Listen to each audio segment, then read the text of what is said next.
Yellow, ladies and gentlemen, this is going to be a subsequent video to the 3 levels of villager halls that just came out. I don't normally do these videos, but I just want to do a real quick build tutorial on how you can make a void trader that does not use any bedrock breaking. If you are unaware of what a void trader is or what you can use it for, definitely go check out that last video of mine then on the villager hall setups, because I go through a lot of the details there.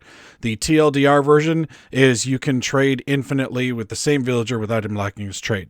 There will not be a world download for this since we're going to do it block by block. This is going to be very quick and dirty, but these are the materials that you're going to need base to start out with. Here we're using yellow glass panes. You can do any color glass panes. I'm going to do yellow because you can actually see the bar then. You need some type of solid block. It does not need to be yellow concrete, even though that's the best block in the game. And then over here, you're going to need some stairs, some slabs, some rails. We've just grabbed out just the default stack of each, or the crafting recipe of each for these.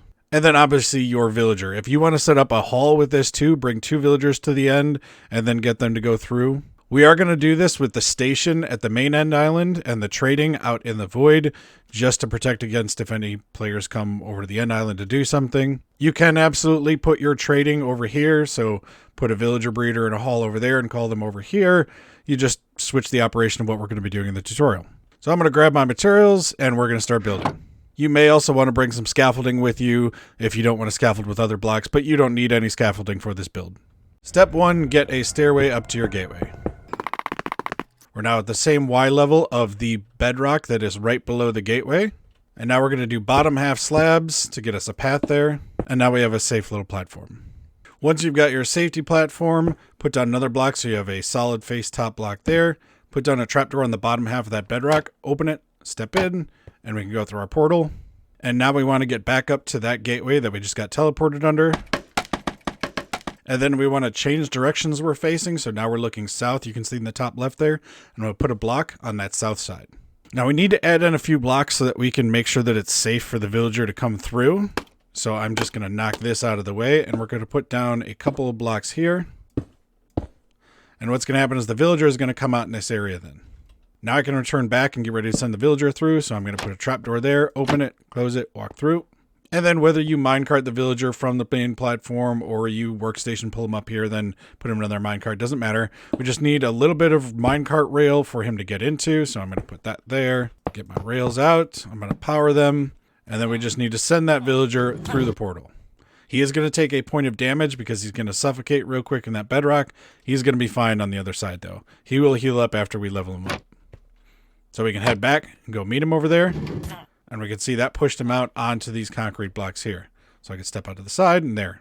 Now we can get him ready to be either sent into a hall, or if we're just going to do it with this one villager, we can do it this way. I'm just going to show it with one villager. You can add on a hall if you like. We're going to make sure we're facing east then. And I'm going to drop this platform down 1 level, just a little bit. I'm going to put a powered rail there, solid block behind the powered rail. Get our buttons out. We want to have 1 there, and we're going to put 1 there so that this can send him back. Fill it in with regular rails. Again, this would be just to a hall if you wanted to do it that way.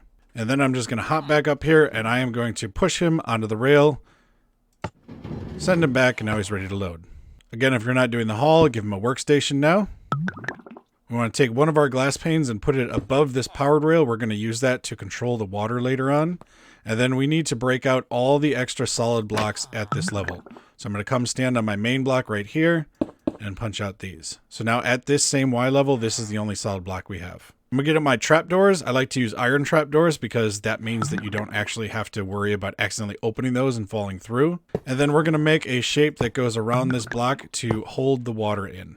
So we just kind of want to enclose this in on the sides. There we go. Get out one of your water buckets and put it down. You'll see that now the water has only one place to run, and it's in there. This side is now ready to go, so I'm going to lock this villager into his profession and send him over here. He's going to go right inside that glass pane, so we don't have to worry about that. And we're going to walk in, close the trapdoor that's going to send us back. Now we need to make our return station. So we're done with these blocks. We want to take all these solid blocks out at this Y level. And also punch out this solid block that we made right here out of those slabs. Put our dispenser facing up there. And put a water bucket in it. Next step, we need to put a little bit of redstone down there, so I'm just going to come off the side of my stairs and put down some slabs to get me over there.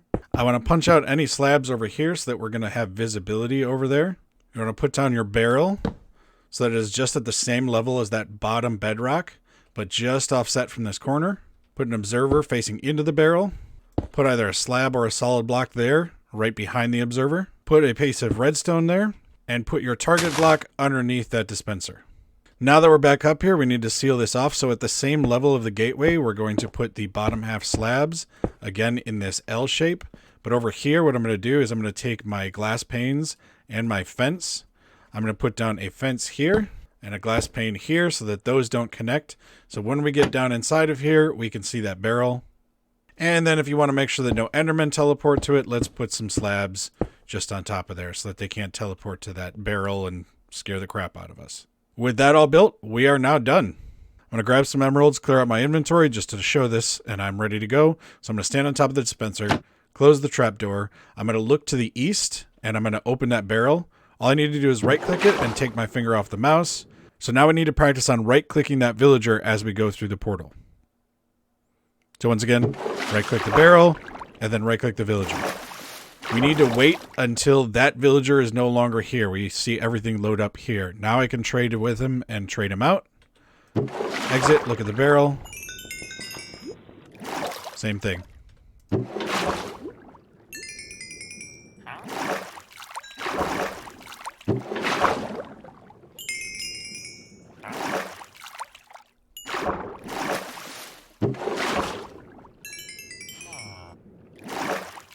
Now, you probably don't want to leave this all the way open so you don't fall into the void. So at this point, you can add bottom half slabs to here. Then if you're also getting a bunch of XP going all over the place, you can also fill this in with some lava. You've just got to make sure that you are using those bottom half slabs. And now you're all set to void trade. I hope that helps out in explaining it. Once again, down in the video description, I'll have a link to the video where I go through the other villager hall setups, so you can see what you can do if you do break the bedrock. And I hope to catch you later. Have a good one. Bye.